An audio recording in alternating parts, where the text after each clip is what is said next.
शादी करने के लिए तैयार है। कांग्रेस पार्टी कहती है रुको, आ जाओ होटल में, लेकिन बाहर ही बैठो, बाहर ही बैठो। बीच में खुलकर प्रकाश अंबेडकर की एक इंटरव्यू आई, उन्होंने कहा था हमें तो घुमाने के लिए हमेशा कोई लेके जाता है, लेकिन हमारे साथ कोई शादी ही नहीं करता। घुमाने को तो लेने के लिए सभी है, घुमाना चाहते, लेकिन शादी कोई नहीं करना चाहते। उन्होंने हंसी मजाक में कहा, तो मैंने भी हंसी मजाक में उनका जवाब दिया था कि जिसको बाजार में हमेशा घूमने की आदत लगी है उसके साथ शादी कौन करेगा, उसके साथ शादी में कौन करेगा। अब ये मन की बात साफ कही है, आप सभी के लोग जानते हैं, लेकिन हिम्मत किसके पास है? हिम्मत होने के लिए ताकत लगती है, नीतिमत्ता लगती है, संगठन लगता है। और इसीलिए जब वर्ली के चुनाव में अक्टूबर 2019 में मैं महाविकास आघाड़ी की तरफ से उम्मीदवार बना, तो 6 दिसंबर को प्रकाश अंबेडकर की सभा हुई थी चैत्य भूमि पर। वीडियो उसका आपको YouTube में मिल सकता है। और प्रकाश अंबेडकर जी ने उस सभा में कहा था कि कांग्रेस के साथ कभी भी नहीं जाना चाहिए, और उन्होंने मेरा उदाहरण दिया। पिछले विधानसभा चुनाव में हमारे माने साहब गए थे, माने साहब तो नहीं बोले, माने बोले, माने गए थे। क्या हुआ माने का? माने का क्या हुआ? यह प्रकाश अंबेडकर ने उस मीटिंग में सवाल उठाकर यह कहा था कि कांग्रेस के साथ नहीं जाना चाहिए। हालांकि बाला साहब अंबेडकर 98 का चुनाव अकोला से कांग्रेस के समर्थन से जीते, सिंबल पर जीते। 99 में भी सिंबल पर जीते, जब 4 मेंबर ऑफ पार्लियामेंट बने थे, गवई कबाड़े ये दोस्त तो जो 4 लोग थे तब वो भी बने थे। लेकिन आजकल के चुनाव में प्रकाश अंबेडकर इतने उतावले हो गए कि चलो कांग्रेस में जाए। अब कांग्रेस उनको वेट वेट वेट वेट, बाहर रहो, खड़े रहो, अंदर रहो, विचार करेंगे, सोचते हैं। मैं तो प्रकाश अंबेडकर जी को कहता हूं कि मैं आपके ऊपर कभी टीका नहीं करता हूं, आज तक नहीं की है, क्योंकि आप भी अंबेडकरी आंदोलन के लिए लड़ते हो ना। तो मेरा आपसे अपील है कि आओ हम सारे महाराष्ट्र मिलकर सारे अंबेडकरी लोग इकट्ठे होते, दूसरे का बैंड बजाते। करके दिखाया था तब भी खतरा हुआ था। कांग्रेस में रहने वाले लोगों ने लोकतंत्र को मिटाकर अध्यक्षीय लोकशाही का पुरस्कार करने वाले यहाँ नागपुर के वसंतराव साठे थे, महाराष्ट्र के अंतुले थे, यही कह रहे थे अध्यक्षीय लोकशाही होना चाहिए, संसदीय लोकशाही को मिटाना चाहिए। किताबें लिखी गई। 1993 के बाद अरुण शौरी जैसे लोगों ने संविधान मिटाने की भी बात कही। मैं ये उदाहरण क्यों दे रहा हूं? उदाहरण इसलिए दे रहा हूं कि 1950 से लेकर भारत के संविधान को बदलने का, हटाने का जो नापाक ताकतें हर बार कोशिश कर रही है, वो हमेशा बाबा साहब अंबेडकर के संविधान के सामने हार का सामना देखती नजर आई है। वो हमेशा हारती हुई नजर आई है। और इसलिए बाबा साहब की सच्ची औलाद होने के नाते मैं विश्वास के साथ फिर एक बार आपको गारंटी देता हूं कि ये नापाक ताकतों के इरादे कभी भी सफल नहीं होंगे। उनके भी इरादे इसी चुनाव में वो हारते हुए नजर आएंगे। इस बात को भी आपने अच्छी तरह से समझना चाहिए। सिर्फ डोनेशन इन्होंने ही दिया। कितने उदाहरण चाहिए? मुझे मालूम है मेरे ये जाहिर रूप से कहने से वो कल मेरे ऊपर टीका जरूर कर सकते हैं, लेकिन जिसको सही रास्ते पर चलना है उसने टीका की कभी परवाह नहीं करनी होती है। उस टीका की कोई फिक्र करने की जरूरत नहीं होती। कम से कम मोदी से तो ये सीख लो।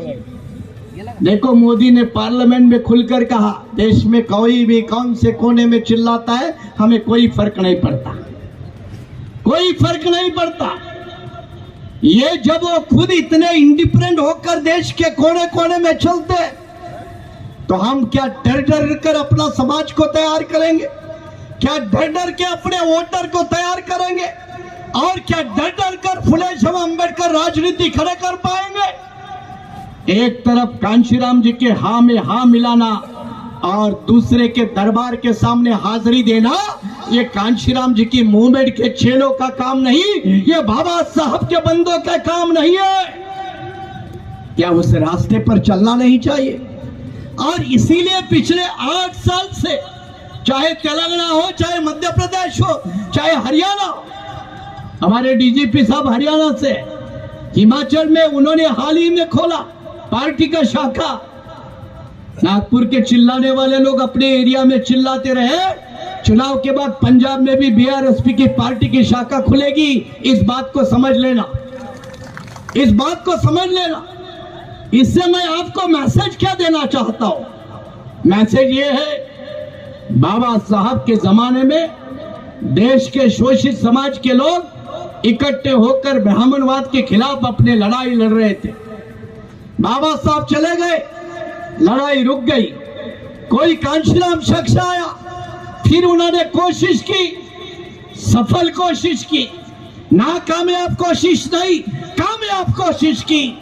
और जम्मू कश्मीर से लेकर पांडिचेरी, तमिलनाडु, केरल तक, और गुजरात से लेकर कोहिमा, अरुणाचल प्रदेश तक देश का शोषित समाज फिर नीले झंडे के तले इकट्ठा लाया।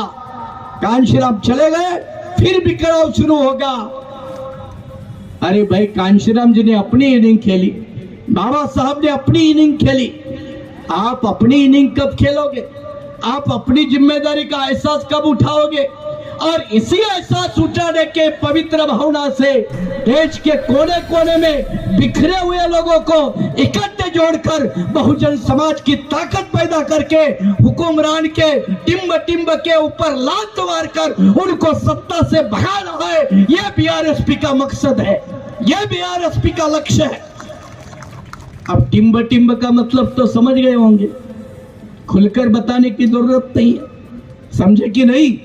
समझे तो हाथ उठा कर मुझे बता दो कि हम समझ गए कि टिम्ब टिम्ब का क्या मतलब होता है, क्योंकि वो भाषा में अक्सर कभी इस्तेमाल नहीं करता। लेकिन जब दलाल लोगों की फौज दिखती है, बहुत से आजू बाजू में घूमते हुए नजर आते हैं, तो रहा नहीं जाता। एक तरफ अपने लोगों को लड़ाई के लिए तैयार करना और दूसरी तरफ दलालों का मनोबल गिराना, ये दुहेरी तंत्र को अपना कर बहुजन मूवमेंट खड़ी करनी होती है।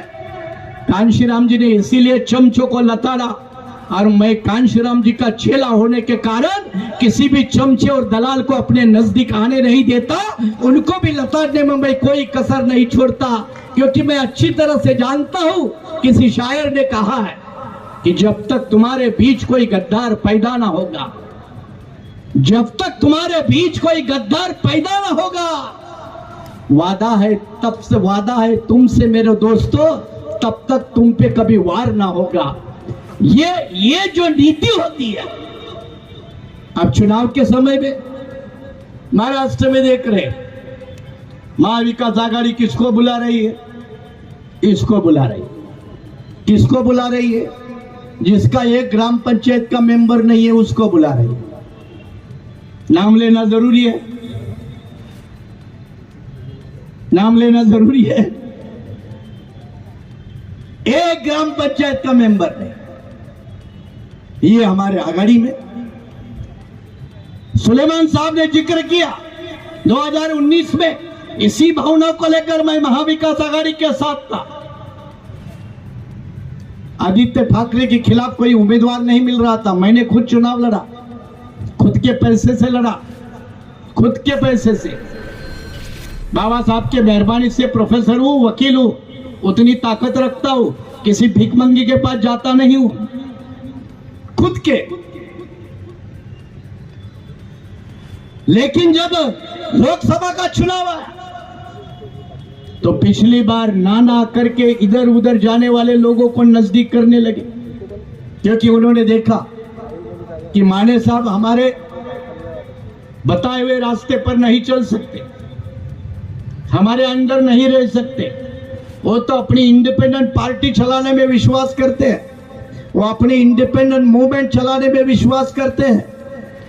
तो ऐसे लोगों को हम लोग बढ़ावा नहीं देंगे, ऐसे लोगों को हम आगे नहीं कर सकते। हम भी अच्छी तरह से जानते हैं, इसलिए आप भी अच्छी तरह से समझ लो कि इस देश में अम्बेडकराइट मूवमेंट, बाबा साहब की राजनीति खड़ी हो, ये कोई नहीं चाहता। कांग्रेस वाले भी नहीं चाहते, बीजेपी वाले तो कतई नहीं चाहते, और दूसरे महाराष्ट्र के शिवसेना वगैरह वगैरह जो भी दल है वो ये नहीं चाहते कि अम्बेडकराइट पॉलिटिक्स मजबूत हो, अम्बेडकराइट राजनीति मजबूत हो।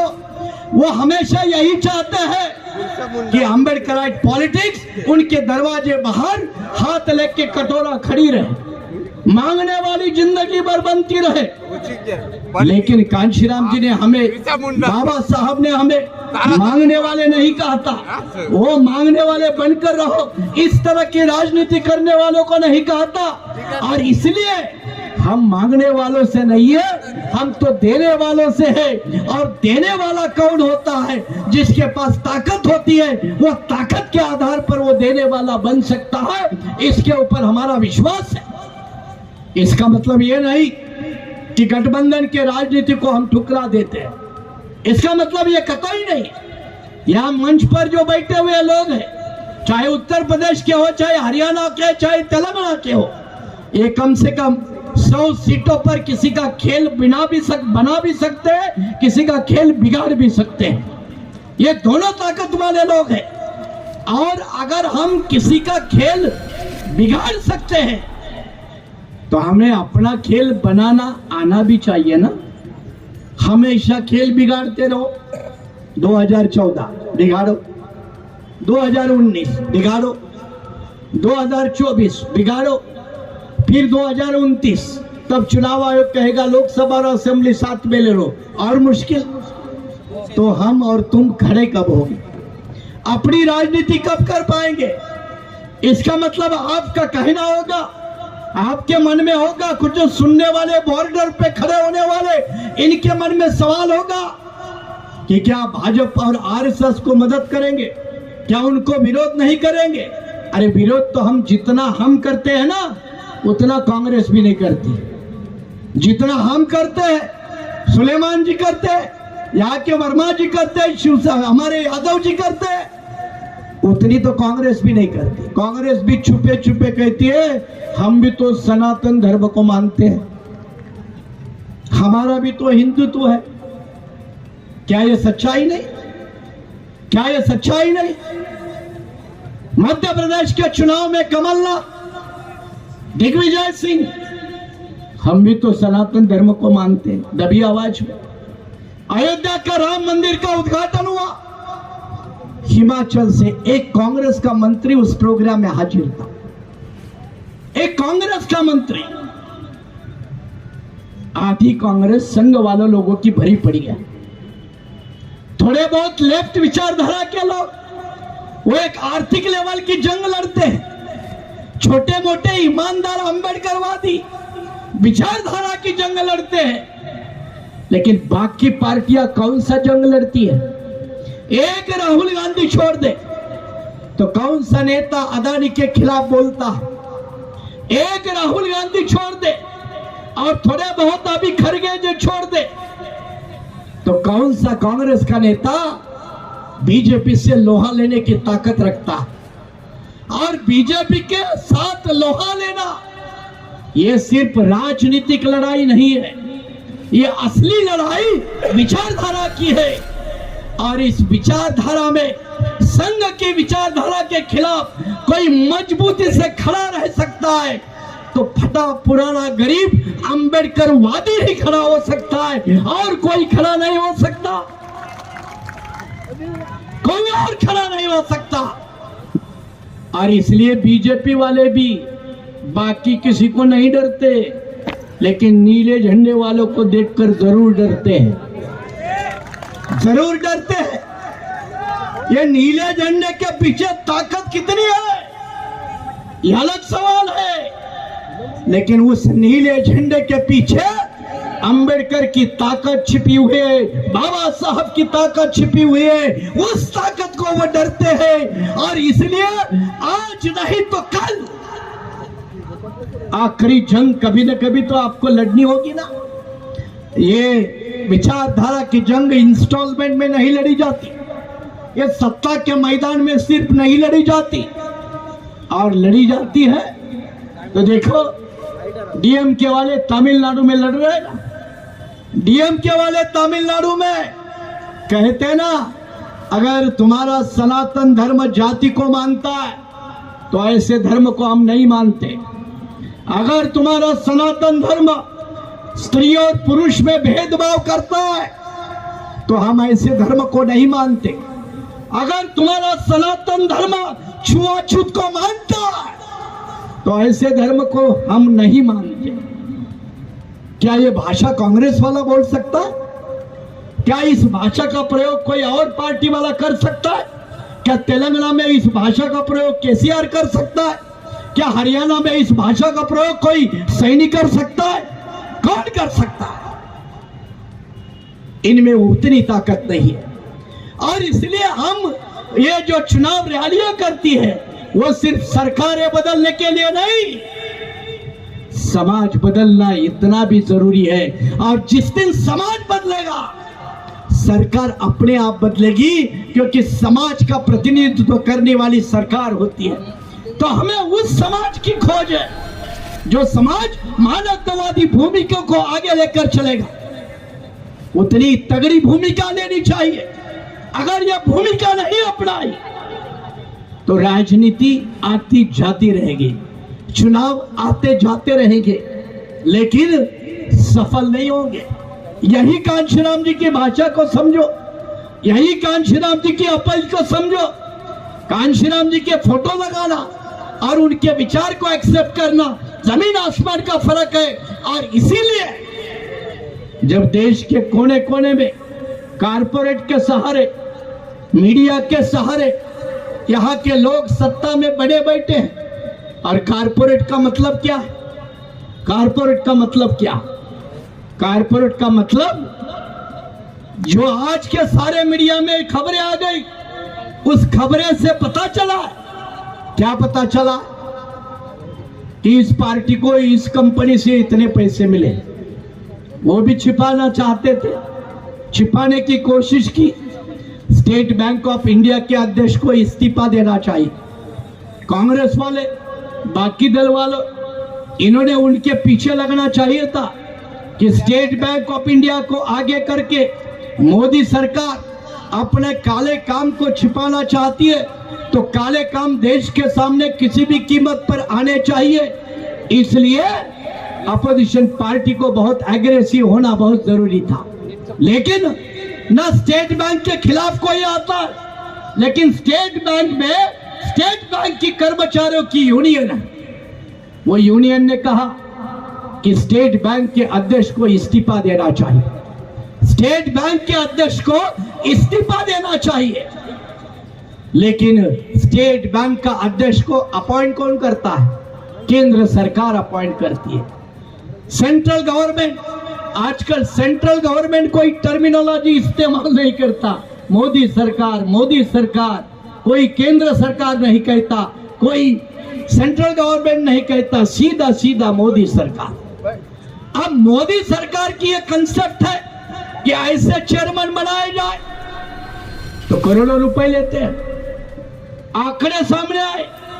आंकड़े के मजेदार बात यह है कि ये जब आंकड़े आए ना तो उसका इन्वेस्टिगेशन हुआ, तो पहले सीबीआई को उन कंपनी के दरवाजे पर भेजा, इनकम टैक्स वालों को भेजा, ईडी की रेड उनके कंपनियों के ऊपर की। और जब इनकम टैक्स की रेड, सीबीआई की रेड, ईडी की रेड, इससे कुछ हाथ में नहीं लगा, तब इलेक्ट्रल बॉन्ड के माध्यम से 100 करोड़, 200 करोड़, 500 करोड़ लिए। मोदी जी, ये आपकी भ्रष्टाचार की गारंटी है, ये आपके भ्रष्टाचार की गारंटी है। आप ईडी को इस्तेमाल करते हो, सीबीआई को इस्तेमाल करते हो, इनकम टैक्स को इस्तेमाल करते हो और उसी कंपनी को डरा धमका कर उनसे इलेक्ट्रल बॉन्ड खरीदते हो और उसी का पैसा बीजेपी को करोड़ों में मिलता है। अब ये कारपोरेट पॉलिटिक्स करने वाले बीजेपी के लोग ये बात समझते हैं कि धन का होना बहुत जरूरी है, लेकिन कांशीराम साहब ने उसका रास्ता निकाला कि एक तरफ नोट होंगे और एक तरफ वोट होंगे। नोट हमारे तरफ कभी भी नहीं होंगे, लेकिन हमारे पास वोट ज्यादा होंगे और इस देश में कभी निर्णायक संघर्ष होगा तो एक तरफ नोटों वाले होंगे और दूसरी तरफ वोटों वाले होंगे। जंग नोटों वाले और वोटों वाले के बीच में होगी और वोट वाले ज्यादा होने के कारण जंग वोट वाले जीत सकते हैं। यही बाबा साहब को विश्वास था। इसी विश्वास को आने वाले चुनाव में भी दिखाओ ना। विश्वास रखना एक अलग बात है और दिखाना पड़ता है, विश्वास को साबित करना पड़ता है। और इसीलिए एक तरफ आप सोचते होंगे कि माने साहब अपनी पार्टी से किसी के साथ बात हो रही है कि नहीं। बात तो चल रही है, चाहे तेलंगाना हो, चाहे हरियाणा हो, चाहे महाराष्ट्र हो, वो अपने काम में बिजी है। उन्होंने कहा है कि थोड़ा हमें खाली होने दो, फिर आपके साथ दिल्ली में बुलाकर बात करेंगे। बात से क्या निकलता है मुझे पता नहीं, बात से क्या निकलता है मुझे पता नहीं, लेकिन क्या महाराष्ट्र के कांग्रेस वाले आपको उठकर थोड़ा बड़ा होने में मदद करेंगे? क्या शरद पवार की पार्टी आपको बड़ा होने देगी? क्या उद्धव ठाकरे की शिवसेना आपको बड़ा होने देगी? मैंने आपको फिर एक बार कहता हूं कि ये सारे लोग कभी भी अंबेडकराइट पॉलिटिक्स को बड़ा होते हुए देखना नहीं चाहते, पसंद नहीं करते, उसको एक्सेप्ट नहीं करते। और इसीलिए तो प्रकाश अंबेडकर का बुरा हाल हो रहा है। पिछली साल कांग्रेस शादी करने के लिए तैयार थी, प्रकाश अंबेडकर दूल्हा बनने के लिए तैयार नहीं थे, शादी नहीं हुई। अब प्रकाश अंबेडकर शादी करने के लिए तैयार है, कांग्रेस पार्टी कहती है रुको, आ जाओ होटल में, लेकिन बाहर ही बैठो, बाहर ही बैठो। बीच में खुलकर प्रकाश अंबेडकर की एक इंटरव्यू आई, उन्होंने कहा था हमें तो घुमाने के लिए हमेशा कोई लेके जाता है, लेकिन हमारे साथ कोई शादी ही नहीं करता। घुमाने को तो लेने के लिए सभी है, घुमाना चाहते, लेकिन शादी कोई नहीं करना चाहते। उन्होंने हंसी मजाक में कहा, तो मैंने भी हंसी मजाक में उनका जवाब दिया था कि जिसको बाजार में हमेशा घूमने की आदत लगी है उसके साथ शादी कौन करेगा? उसके साथ शादी में कौन करेगा? अब ये मन की बात आपके ही है, आप सभी के लोग जानते हैं, लेकिन हिम्मत किसके पास है? हिम्मत होने के लिए ताकत लगती है, नीतिमत्ता लगती है, संगठन लगता है। और इसीलिए जब वर्ली के चुनाव में अक्टूबर 2019 में मैं महाविकास आघाड़ी के तरफ से उम्मीदवार बना, तो 6 दिसंबर को प्रकाश अंबेडकर की सभा हुई थी चैत्य भूमि पर। वीडियो उसका आपको YouTube में मिल सकता है। और प्रकाश अंबेडकर जी ने उस सभा में कहा था कि कांग्रेस के साथ कभी भी नहीं जाना चाहिए, और उन्होंने मेरा उदाहरण दिया। पिछले विधानसभा चुनाव में हमारे माने साहब गए थे, माने साहब तो नहीं बोले, माने बोले, माने गए थे। क्या हुआ माने का? माने का क्या हुआ? यह प्रकाश अंबेडकर ने उस मीटिंग में सवाल उठाकर यह कहा था कि कांग्रेस के साथ नहीं जाना चाहिए। हालांकि बाला साहब अंबेडकर 98 का चुनाव अकोला से कांग्रेस के समर्थन से जीते, सिंबल पर जीते। 99 में भी सिंबल पर जीते, जब 4 मेंबर ऑफ पार्लियामेंट बने थे, गवई कबाड़े ये दोस्त तो जो 4 लोग थे, तब वो भी बने थे। लेकिन आजकल के चुनाव में प्रकाश अंबेडकर इतने उतावले हो गए कि चलो कांग्रेस में जाए। अब कांग्रेस उनको वेट, बाहर रहो, खड़े रहो, अंदर रहो, विचार करेंगे, सोचते हैं। मैं तो प्रकाश आंबेडकर जी को कहता हूं कि मैं आपके ऊपर कभी टीका नहीं करता हूं, आज तक नहीं की है, क्योंकि आप भी आंबेडकरी आंदोलन के लिए लड़ते हो ना। तो मेरा आपसे अपील है कि आओ हम सारे महाराष्ट्र मिलकर सारे आंबेडकरी लोग इकट्ठे होते, दूसरे का बैंड बजाते, दूसरे का बैंड बजाते। क्या ये सोच महाराष्ट्र में बड़ी नहीं होनी चाहिए? बड़ी होनी चाहिए कि नहीं होनी चाहिए? यही सॉल्यूशन है, यही रास्ता है। किसी दूसरे के दरवाजे पे जाकर टोकरे हाथ में लेकर खड़े रहना ये रास्ता नहीं है, ये रास्ता नहीं है। 2-4 सीटों से, 2-4 MP MLA से समाज नहीं बदलता, 2-4 MP MLA से सरकार की नीति नहीं बदलती। सरकार की नीति बदलने के लिए उतने ही लेवल की ताकत लगती है, उतने ही लेवल का फोर्स लगता है। और मेरा मानना है कि महाराष्ट्र के छोटे बड़े सारे आंबेडकरवादी आपस में मान सम्मान अपमान की परवाह किए बगैर जिस दिन इकट्ठे बैठेंगे, महाराष्ट्र की राजनीति उनके पैरों तले खुद आएगी, उनको किसी के पैरों के पास जाने की जरूरत नहीं पड़ेगी। और इस बात को मानने वाला मैं, सिर्फ मानने वाला नहीं, उसके लिए काम करने वाला हूं। उसके लिए खुद के पार्टी को सीटें मिलती है कि नहीं मिलती है, इसकी परवाह न करते हुए इस जंग को अगर जीतना है, क्योंकि जंग एक दिन की नहीं है, ये जंग लंबी है, उसका एक रास्ता बहुत लंबा है। ये जंग जीतने के लिए कोई मान अपमान सहन करना पड़े तो भी करने की हिम्मत होनी चाहिए। कोई 2-4 चमचे साथ में रखकर जिंदाबाद मुर्दाबाद के नारे लगाकर मुंह में नहीं खड़े किया जा सकता। कांशीराम जी हमेशा कहते थे, तालियों और गालियों से कभी आंदोलन खड़ा नहीं होता, तालियों और गालियों से कभी मूवमेंट खड़ी नहीं होती, और तालियों और गालियों से कभी राजनीति नहीं खड़ी होती। उसके लिए कंस्ट्रक्टिव एजेंडा, संगठन, लीडरशिप के साथ काम करना पड़ता है।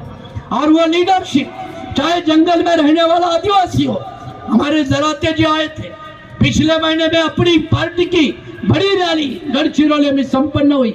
मेरा अध्यक्ष और प्रभारी यहाँ मंच पर बैठे हैं। गढ़चिरौली जैसे छोटे से आदिवासी बहुल जिला के में वो अगर अपनी ताकत खड़ी कर सकते तो नागपुर लोकसभा के अंदर 5.5 लाख सिर्फ बुद्धिस्ट वोटर है, सिर्फ बुद्धिस्ट वोटर है। 30 लाख से ज्यादा ये नागपुर लोकसभा की सीट है, उसमें 5.5 लाख से ज्यादा बुद्धम शरणम गच्छामि वाले वोटर है। अरे इन्होंने भी मन में ठान लिया ना, हम किसी अपने बंदे को सांसद में भेज के रहेंगे, किसी के बाप की औकात नहीं उसको रोक सके। इतनी ताकत आपके बीच में है, लेकिन ये ताकत का एहसास नहीं है। सिर्फ हाथी साथ में लेकर इधर उधर घूमना मतलब ताकत नहीं होती, हाथी पालने के लिए औकात लगती है। और इसलिए हमारे पृथ्वीराज जी जब वो टाइम्स ऑफ इंडिया का जिक्र कर रहे थे, इंडियन एक्सप्रेस का, तो इंडियन एक्सप्रेस में ये लिखा है कि this is the time to look beyond BSP.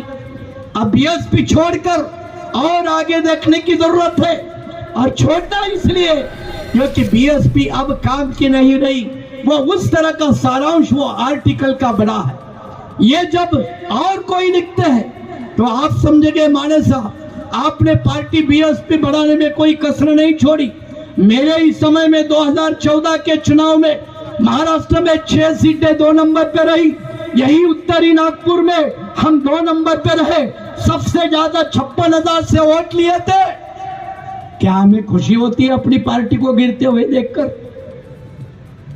दुख होता है, दुख होता है देखते हुए, क्योंकि जिन्होंने अपनी साल मेहनत से आप जैसे छोटे बड़े कार्यकर्ताओं ने मूवमेंट बनाते वक्त उसी राजनीतिक दल को बनाया था। किसी को टिकट बेचकर पेट भरने के लिए थोड़े बनाया था, किसी को घर में बैठकर परिवार पालने के लिए थोड़ा बनाया था, किसी परिवार के प्रॉपर्टी के हिफाजत करने के लिए थोड़े बनाया था। ये हमारे कतई लक्ष्य नहीं था, उसका कभी मकसद नहीं था। इसीलिए कांशीराम का चेला होना अलग बात है और उनकी मुंह में चलाना दूसरी बात है, इसकी दूसरी बात है। और इसलिए अंत में मैं आपसे क्या कहना चाहूंगा, अंत में ये कहना चाहूंगा कि 20 तारीख तक हमें महाराष्ट्र की राजनीति में अगर कोई कहता है जो प्रोसेस जारी है, उसके कुछ साक्षीदार 2-3 लोग इधर है, उनका मैं नाम नहीं लेना चाहता क्योंकि प्रोसेस तो चल रही है। एक बड़ा इक्वेशन बनना चाहिए, इस बात को हम भी मानते हैं, लेकिन बड़ा इक्वेशन मानते वक्त अगर कोई कहेगा कि भाई इस बार आप हमें समर्थन दे दो और हमारा सिर्फ झंडा उठाओ, तो क्या यह मंजूर होना चाहिए? क्योंकि झंडा उठाने से रिपब्लिकन पार्टी खत्म हुई, सिर्फ झंडा उठाने से लेफ्ट वाले खत्म हुए। सीपीआई सीपीएम के 2014 में 59 मेंबर ऑफ पार्लियामेंट थे, अलायंस पॉलिटिक्स में लेफ्ट वाले चले गए। आज 4 से ज्यादा मेंबर ऑफ पार्लियामेंट लेफ्ट से नहीं है। आज रिपब्लिकन का नेता नागपुर में नजर नहीं आता। कौन दिखता है? आप खुद का अपने आप को सवाल पूछिए और उसका जवाब ढूंढिए। क्या बाबा साहब की कंसेप्ट वाले रिपब्लिकन पार्टी को खत्म करना, क्या ये आपके जिंदगी का मकसद है? क्या बगावत के तौर पर उभरी वही लेफ्ट फोर्सेस, उनको खत्म करना क्या आपका मकसद है? और जिनको कभी भी बाबा साहब फुले शव अम्बेडकर की राजनीति दिल और दिमाग से पसंद नहीं है, उनको ही बनाना, क्या ये बाबा साहब के मूवमेंट का लक्ष्य होना चाहिए? बिल्कुल नहीं, कतई नहीं हो सकता। और इसलिए स्पष्ट रूप से हमने भूमिका लेना चाहिए।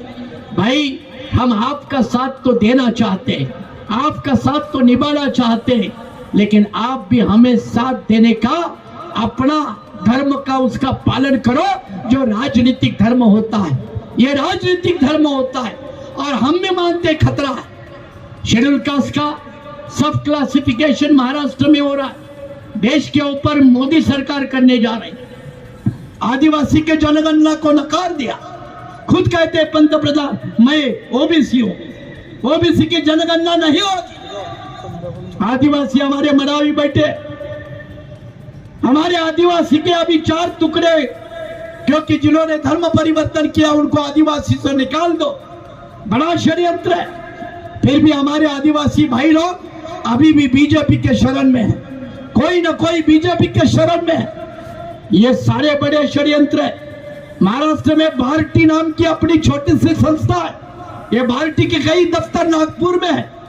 वो दलित छात्रों को सिर्फ उनकी स्कॉलरशिप मिलने के लिए 2-2 साल रुकना पड़ रहा है। क्या सरकारें आती है?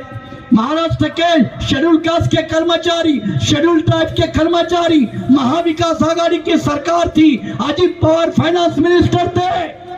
इन्होंने उस वक्त 7 मई 2021 का जीआर निकालकर शेड्यूल कास्ट और शेड्यूल ट्राइब के कर्मचारियों का रिजर्वेशन इन प्रमोशन बंद करवाया। एक नागनाथ है तो दूसरा कांशीराम इसलिए याद आते, कांशीराम इसलिए याद आता की एक वही है, दूसरा भी वही है। मग आपल्या डोक्यात फार चांगले येतो दगडापेक्षा वीट मऊ। नागपुरात तर फारच त्याचे प्रचारक आहेत, नागपुरात फारच प्रचारक आहेत। 2 प्रचारक मोठे आहेत, दगडापेक्षा वीट मऊ, आणि दुसरा प्रचार म्हणजे आता हिंदू राष्ट्र येणार आहे। काय येणार आहे? हिंदू राष्ट्र। अरे मी म्हटलं तू कशाला बोंबलतोस? हिंदू राष्ट्र येणार आहे ते बीजेपी वाल्याला बोंबलू दे ना, त्याचा प्रचार तू कशाला करतोस? हिंदू राष्ट्र का प्रचार उसको करने देना, उसको करने दो, तुम की उसको प्रचार में लगे। त्यांचा प्रचार व्हायच्या अगोदरच आपलेच लोक त्यांचा प्रचार करणार आहे काम। जिस दिन ये भारत हिंदू राष्ट्र होगा, सरदार पटेल, जवाहरलाल नेहरू, इन्होंने कहा था that will be a day of disaster, देश के लिए घातक साबित होगा। और मैं आपको दावे के साथ कहता हूं 18 कोटी मुसलमान इस देश में है, पंजाब में हिंदू माइनॉरिटी है, तमिलनाडु एक अलग स्टेट है, वहां डीएमके पॉलिटिक्स है, वहां कोई हिंदू पॉलिटिक्स नहीं है। हमारे कोस्टल के सारे क्रिश्चियन लोग हैं। इतने लोगों को ठुकरा कर किसी माई का लाल इस भारत को कभी भी हिंदू राष्ट्र नहीं बना सकता, ये मेरा आपसे वादा है। कोई नहीं बना सकता, अंदर से कुछ भी कर दे। वैसे अभी भी कर रहे मोदी जी। आजकल जब भी देख के मंदिर में ही नजर आते, कभी समुद्र में नजर आते, कभी किसी पहाड़ में बैठे हुए ध्यान साधना करने नजर आते। इसलिए उनका मीडिया सेल काफी मदद करता है, ये सब दिखता है। इसके बावजूद मैंने कहा ना, ये दिखने के कारण जिम्मेदार हम भी है, क्योंकि हमने बाबा साहब की राजनीति को कमजोर किया है, हमने बाबा साहब की राजनीति को मजबूत नहीं किया है। बाबा साहब की जिस दिन राजनीति आप मजबूत करोगे, ये आपको दिखना बंद होगा। तमिलनाडु में तमिलनाडु वालों ने डीएमके की राजनीति मजबूत की, वहां ये नहीं दिखता, वहां ये देखने को नहीं मिलता है। झारखंड में आदिवासी लोगों ने अपनी झारखंड की आदिवासी राजनीति मजबूत बनाई, झारखंड में यह नहीं दिखता। क्यों ना हम सोचे, हम सारे मिलकर महाराष्ट्र में अम्बेडकराइट पॉलिटिक्स मजबूत करें, तो ये भी महाराष्ट्र में दिखना बंद होगा। इस तैयारी में आने वाले चुनाव में बीआरएसपी अपनी भूमिका निभाएगी और जरूरत पड़ी तो अपने भी उम्मीदवार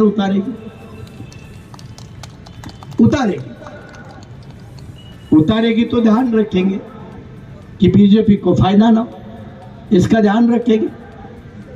उदाहरण के तौर पे मैं बताता हूं, नागपुर में कौन लड़ता है गडकरी के खिलाफ? कौन सा कांग्रेस वाला? कौन लड़ता है? किसी को गारंटी नहीं। तो हमारे जैसे अपने नीले झंडे वाले खड़े रहे तो तुम्हारे बाप का क्या जाता है भाई? क्या जाता है? आपकी दुकान बंद करना है, हमारी दुकान चलनी चाहिए, ये कौन सा बहाना भाई? और जिस मोदी की गारंटी लेकर सब कहते हैं ना, मोदी की गारंटी, तो मुनगट्टीवार चंद्रपुर के कहते हैं यार मेरे को चुनाव मत लड़वाओ, गारंटी मेरे काम नहीं आएगी। बीजेपी में डरे हुए लोग भी बहुत है कि मोदी की गारंटी यहां काम नहीं करेगी। जब वो अपने गारंटी को गारंटी नहीं मान रहे, तो हमें अपने गारंटी को गारंटी मानने में दिक्कत क्या है? ये हमारी साइकोलॉजिकल बैटल है, हमारी मानसिकता का ये जंग है। उस जंग को में हमने स्वीकार करना चाहिए। और बीआरएसपी जरूरत पड़ी तो सिर्फ महाराष्ट्र नहीं, मेरा गुजरात का वाइस प्रेसिडेंट इधर मंच पे है, हमारे एनडी सोलंकी इधर मंच पे है। गुजरात में कम से कम 10 सीटों पर बीआरएसपी उतरेगी, गुजरात में भी उतरेगी, तेलंगाना में भी उतरेगी, हरियाणा में भी उतरेगी। और मेरे यादव जैसे मित्र कई राज्यों में है, इसलिए मैंने कहा ना, अगर जरूरत पड़ी तो 100 सीटों पे भी उतरने की औकात हम सब लोगों में है। क्यों? मालूम है कि जिस दिन किसी को पता चलेगा कि 100 लोग उतारने की ताकत इनमें है, तब वो आपसे कभी बात करेंगे। नहीं तो आप नहीं उतारोगे तो समझ जाएंगे इनके पास कोई है ही नहीं। और इसलिए लड़ना सीखो। कांशीराम की जयंती मनाना है तो फोटो का उद्घाटन एक अपनी प्रक्रिया है, लेकिन कांशीराम की बात मानना है तो लड़ना सीखना चाहिए। बाबा साहब कांशीराम लड़ने को सीख देते हैं। वो सीख हमने आपस में अपने अंदर डालकर आने वाले दिनों का मुकाबला करने के लिए तैयार होना चाहिए। वो आर्थिक लेवल का हो, शारीरिक लेवल का हो। मैं शारीरिक लेवल का भी कह रहा हूं, क्योंकि दुश्मन कोई भी किसी भी हद तक जा सकता है।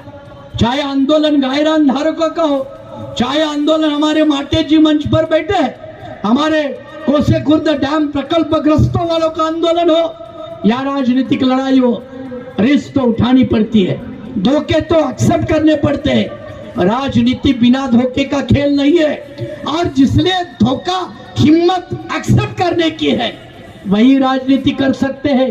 डरपोक लोगों का राजनीति काम नहीं है। और इसीलिए 20 तारीख तक और सब्र करेंगे और 20 तारीख के बाद अपने पूरे पत्ते खोलकर मैदान में आएंगे।